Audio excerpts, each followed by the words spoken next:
Hey guys, so today we're going to spend some time trying to see a little bit about how American culture changed at the end of the 1800s going into the beginning of the 20th century in the 1900s here. So first of all, you may hear a little noise in the background. No, that's not your phone going off.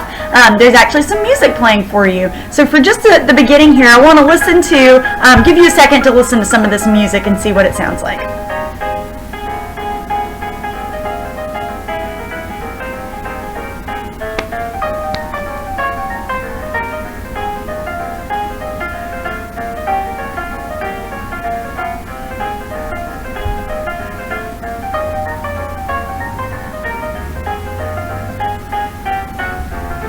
Okay, so what you're listening to might sound a little bit familiar to you. So this is a song called The Maple Leaf Rag, written by a man named Scott Joplin, who was an African-American musician at the beginning of the 1900s. And he was most famous for a kind of music known as ragtime. So ragtime is piano music typically, it's dancing music. And this is what's really popular at the turn of the 20th century. So kind of get you in the mood for what we're talking about today, you're going to hear some of Scott Joplin's greatest hits playing in the background. So just be aware that's what you're listening to as we're talking through this. So what we're going to kind of see today is how America really starts to change at the beginning of the 20th century. So think like commercials where they're talking about like weight loss supplements or something, and they'll show like the before and after shots and how like, I used to be 600 pounds overweight. Now, thanks to, this super duper life pill, I only weigh 150 pounds, yay! Well, what we're going to kind of see today is how America goes from 600 pounds to 150 pounds as American culture is really starting to shift and change. So let's start with technology. So before the 1900s, and we've talked a little bit about some of the stuff already. First of all, what we have in terms of technology, our buildings are pretty low. So there's no steel frames, no elevators. So you really can't build a building for taller than 3 or 4 stories. And so just kind of think about, the importance of the elevator, right? You complain about having to walk up 3 flights of stairs to get to my classroom. Now imagine that your office was on the 15th floor and there's no elevator, right? You can see how you can't really have skyscrapers without elevators. Also, without the steel frames, buildings get too heavy and collapse on each other. So you can't really build a building taller than 3 or 4 floors before 1900. The other thing that we have are streetcars pulled by horses. So this is your really only mode of transportation. So that means that, horses are live animals. They can't go anywhere and everywhere, and, they're a mess, they're expensive, they're hard to take care of. So streetcars are not the most efficient kind of transportation. We also have at this time period some explosive urban growth. So we've talked a lot about urbanization and the high populations of cities, and this becomes really hazardous. Cities are all kind of mangled up and gross together. Buildings are built right on top of each other. It's not safe. There's a lot of poverty. There's a lot of other issues, and so we're going to see how city planners really try to fix that. And then finally what we have is photography. So photography was invented actually in the 1850s, but it's a really difficult job to do. If you've ever think about like old-timey cameras, you might have seen them like on the big stands, and the camera is a big box with a lens on the front of it, and basically you've got to be trained in order to use a camera. Not just anybody can use it, and it's a big deal to go get your picture taken. Like your family all dresses up in their best clothes, they go to a studio, they pose. It takes about 10 minutes for the camera to take your image, and so it's not an instantaneous thing, and it's like this major deal, and it's almost like getting your portrait painted. So photography is not something that everybody can do, and you're not documenting your daily life. It's not like you can get your phone out and take your selfie, right? That's not what's going on. So some technology developments at the turn of the 20th century. First of all, in terms of architecture, we do have those steel frames invented. This leads to the development of skyscrapers. Specifically, there is an architect named Daniel Burnham. He develops this first skyscraper in New York City, the Flatiron Building, and goes on to be one of the biggest architects of skyscrapers in the United States at this time. Second thing that we have are some changes in transportation. So we talked some about this with like electric streetcars and with subways, but we also have in 1903 the first invention of the airplane with the Wright brothers on Kitty Hawk right here in North Carolina, flying the very first airplane, the air glider, going on to invent more advanced airplanes till about 10 10 or 15 years after their first flight, we have mechanized flight, and we're using airplanes in World War I. We also have the invention of the car at the end of the 1800s.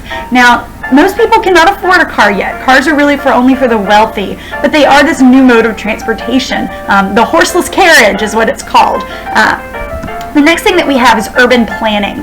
So the example I like to use with urban planning is New York City. If you've ever been to New York City, you know that the streets are laid out very evenly. All streets are the same length. You have short blocks and you have long blocks, right? So you can say, well, I need to go to Fifth Avenue, so you know you're going to walk down First Avenue, Second Avenue, Third Avenue, Fourth, Fifth to get there. You also know exactly how long that's going to take you because every avenue is the same length. This is because New York City is built on a grid system. So a grid system is a planned city.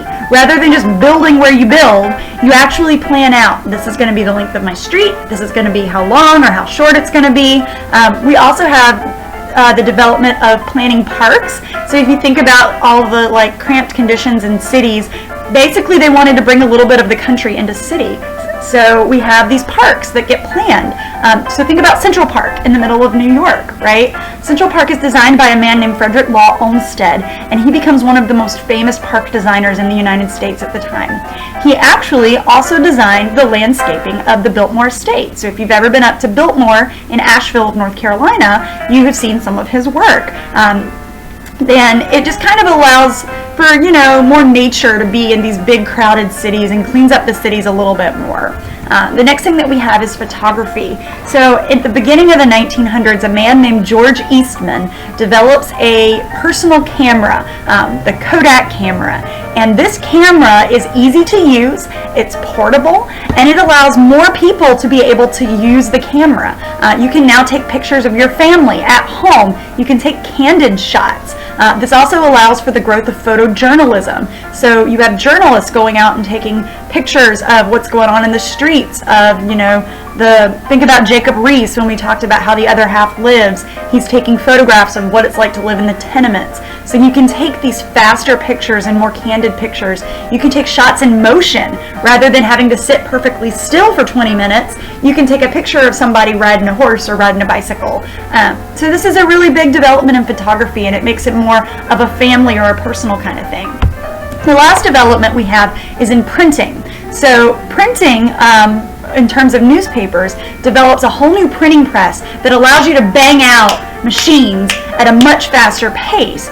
It also cheapens the cost of a newspaper, so much so that the cost of a newspaper is only 1 cent. So this allows newspapers, first of all, to be printed daily. Most newspapers were not printed every day before the 1900s, maybe weekly, maybe even monthly. 1 penny is also cheap enough that anybody can afford it. It doesn't matter if you are the Andrew Carnegie, the wealthiest businessman in town, or if you are the guy who works in Carnegie's steel factory. You are able to afford a newspaper and know what's going on and be familiar with society and with political issues. This is going to lead to an increase in literacy rates around the country. Literacy goes up to almost 90%, which is huge. Not everybody learned how to read and write before the 1900s. It's something today we all learn how to do and we kind of take for granted. But before that, if you're working in a factory job, people don't bother teaching you to read and write because why do you need it? But now people are learning to read. They're more educated in what's going on in society, and this is a really big deal. So the next one we have, just want to show you some pictures here. So this is one of the first skyscrapers built in Cincinnati, and you can see that we've got several stores. It allows cities to be built upwards, right? So rather than having to have 5 different buildings for 5 different businesses, you can have a factory on the first couple floors, some apartment buildings on floors 3 and 4, some offices on floors 5 and 6. You can have, a CEO at the very top of your building. So this allows the cities to spread up. Right? You can build upwards instead of having to build outwards. It also leads to an increase of Americans moving into cities. We've talked some about this with the job opportunities and that sort of thing. Now, in terms of the cars, specifically the streetcars and the subways. So before 1900, this is what a horse-drawn streetcar might have looked like.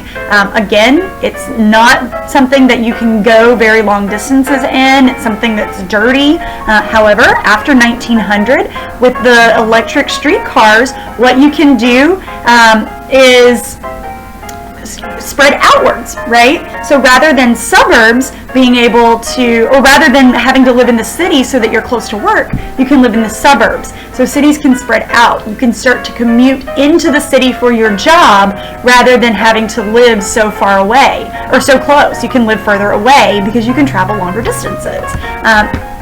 In terms of photography, before 1900, this is what photography looks like. So you've got up here, you've got the professional with his big camera. You've got these women and these children, men or whatever, in their nice fancy clothes.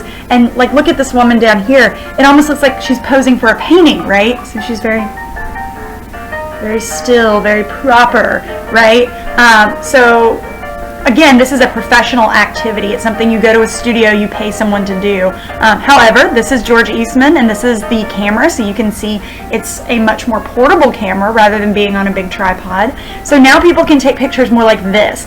You see this guy on his bicycle, so this is what I mean by a picture of someone in motion. You see the kids up on the farm on their horse over here, so you can take family shots. I just think this one's kind of funny down here with this oversized camera. But yeah, you can take more personal and candid photos after the invention of the Kodak camera. Okay, so next we're going to be looking at education.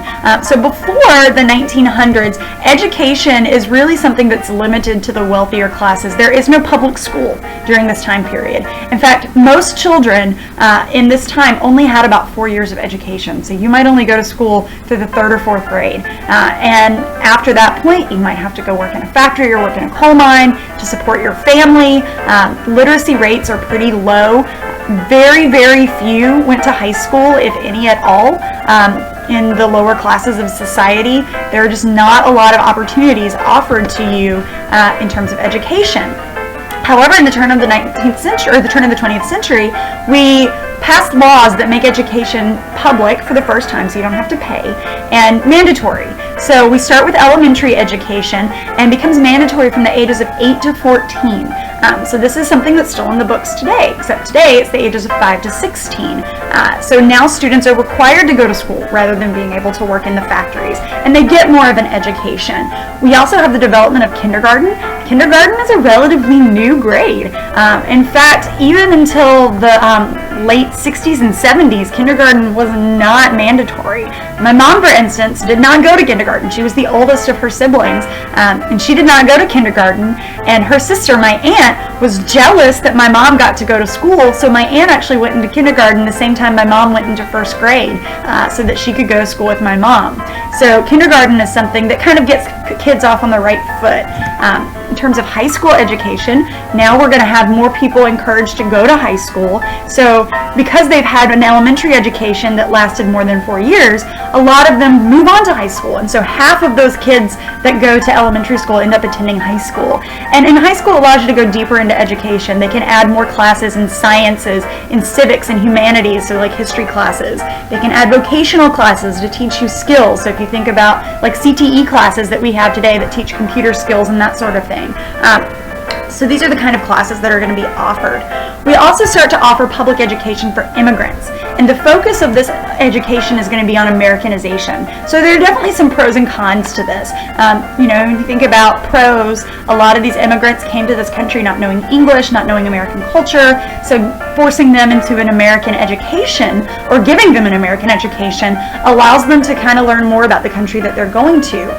But some of the education that they would get also tried to force them out of their culture. So instead of teaching them about American culture and preserving their culture, it tried to kind of wipe away the culture they had before. So maybe your family is Polish immigrants and your children go to school and they don't learn Polish, they only learn English. So they've lost part of their heritage by not learning Polish.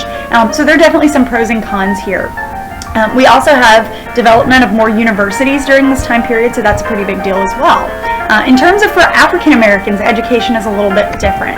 So only about 1% of African Americans before 1900 attended high school. So that's a really low number, even in comparison with the fact that high school attendance was low in the first place. The schools were segregated, so you had white schools and black schools, and the black schools were way inferior to the white schools. They were not built well, they had secondhand books and resources, they had teachers that maybe were not trained as well, and so it becomes a kind of a problem for the African Americans who are attending schools during this time. There are also very few colleges that are open to African Americans. Even if they do go to high school and want to attend colleges, there's not a lot of places that will accept African American students at this time. So even those who want to get more educated and have the means to be educated are not given the opportunity to be educated. So there are a couple people who come on the scene to try and change that. The first is a man named Booker T. Washington. And Booker T. Washington founds an institute known as the Tuskegee Institute. And his kind of thought process is that he wants to give African Americans professional training in the job market. He wants to teach them how to kind of integrate themselves into white society, doing jobs like domestic service, so working as a maid for someone, maybe working on a farm, using agricultural experience, owning their own farm maybe. So he gives this speech called the Atlanta Compromise, and in this speech he uses this really famous quote that says, "Cast down your bucket where you are." So in other words, if you live in the South and you are surrounded by agriculture, cast down your bucket into the agricultural well. So think about like a well that you're drawing water of. If you cast down your bucket in that well and pull up those skills that you need, and you can integrate yourself into society. And basically what he's trying to do is show that we need to work hard and prove to the rest of society that we deserve to be treated equally. And we need to do that by showing that we can work for it. So basically what he's trying to encourage them is, in order to prove that African Americans are equal, we need to work hard and we need to earn that respect from society rather than just pushing for civil rights. We need to show the rest of the American culture that we deserve those civil rights. And eventually, if they see that we are working hard and are willing to work for those, they'll give them to us. And you can imagine this is a little controversial among some African Americans, especially some who think, like, why should we have to show that we deserve civil rights? We're human beings, right? Like, of course we deserve civil rights. Everyone deserves civil rights. So a lot of these people kind of thought that Booker T. Washington was kind of giving in to the white man a little bit. But you also have to remember that white society at this time is so unwilling to allow black people into the society that men like Booker T. Washington actually allow more white people to get involved in black civil rights because they're a little bit more willing to go with what he's talking about than what some of the more radical people are talking about. And one of those radical people is a man named W.E.B. Du Bois. So W.E.B. Du Bois talked about something called the talented 10th. And what he said is that basically in every part of society, black, white, purple, green, doesn't matter who you are, the top 10% of society, there will be 10% of people who are at the top, both intellectually, in skill, and whatever reason. So he establishes something called the Niagara Movement. And what he insists on is a liberal arts education.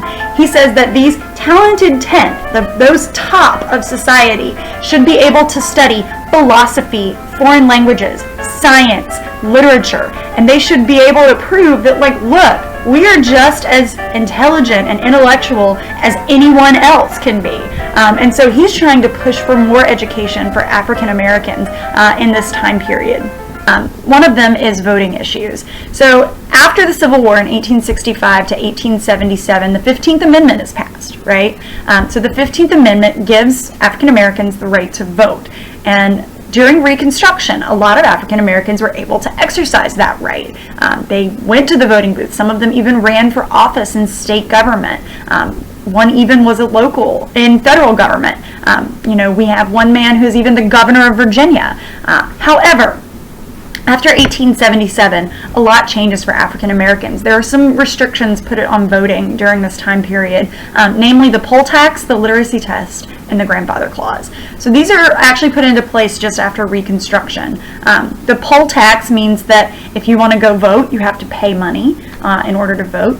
A literacy test is a test that you have to pass to prove that you can read. The excuse being, if you can't read, then you probably shouldn't be voting anyway. But these literacy tests are really difficult and sometimes really hard to vote. However, something else to kind of think about is a lot of poor whites in the South could not pay the poll tax and could not pass the literacy test either. However, they said, well, if your grandfather could have voted before 1860, then you have the right to vote.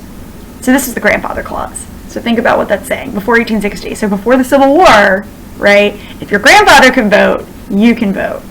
That pretty much only limits it to white people because African Americans did not have the right to vote before 1860.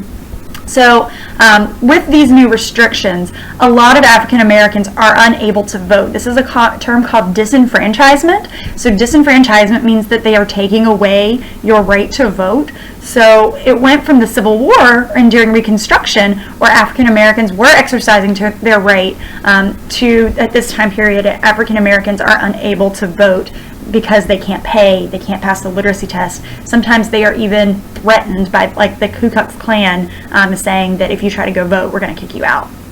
The other development that we have, again, after the Civil War, the 14th Amendment is passed. And the 14th Amendment guarantees equal rights to all citizens regardless of race. This means, in theory, that you should be able to go to the same places, that the laws protect everyone equally, right? That you are able to do pretty much whatever you want. However, after 1877, we have a series of laws called the Jim Crow laws that are passed. So Jim Crow was not actually a real person. Jim Crow was a character. So there are these shows that are popular called minstrel shows during this time period, and one of the characters in this show is kind of like what you would call the happy black character. So that character's nickname was Jim Crow, and basically this character did whatever he was told and he smiled about it. So that was the name given to a lot of these laws passed, and these laws are segregatory laws. So things like blacks not being able to use the same water fountains or bus stations. You've heard a lot of these before. Basically, blacks are treated as second-class citizens within the United States. Many of them are separated from white families. You can't live in the same neighborhoods. Maybe you can't even afford to live in the same neighborhoods. So there's going to be a very clear racial divide at the end of the 1800s going into the 1900s. So I think that this cartoon here says a lot. If you look at it, it says the Jim Crows are back, and there are a lot of trees and crows flying into the tree, and this tree, as you can see, has 3 nooses hanging from it. Because one of the other developments here is the rise of lynching and violence against African Americans, and we're going to spend a lot more time talking about that. So we're ending kind of on a little bit of a sour note here. You'll notice I had the music turned off. I want you to kind of keep these things in mind. We'll spend more time going a little bit more in depth into some of this stuff in class. So I'll see you guys later. Goodbye.